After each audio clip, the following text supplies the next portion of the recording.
నిర్గమకాండము 20వ అధ్యాయము 3వ వచనం. నేను తప్ప వేరొక దేవుడు నీకు ఉండకూడదు.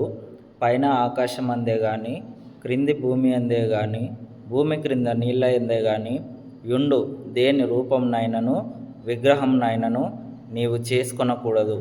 ఏలయనగా వాటికి సాగిలపడకూడదు, వాటిని పూజింపకూడదు.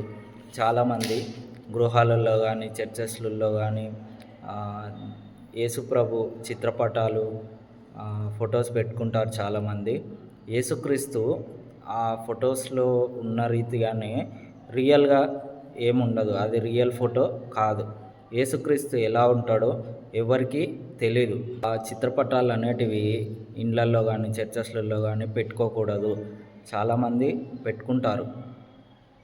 పెట్టుకోకూడదు అని దేవుడే స్వయంగా చెప్పాడు కాబట్టి పెట్టుకోకూడదు. దేవుణ్ణి మన హృదయంలోకి ఆహ్వానిస్తే ఆయన మన హృదయంలోకి వస్తాడు, మనతో ఉంటాడు. అది మాత్రమే ప్రాముఖ్యమైనది. కానీ ఈ చిత్రపటాల ద్వారాను విగ్రహాల ద్వారాను మనకు ఏమీ రాదు.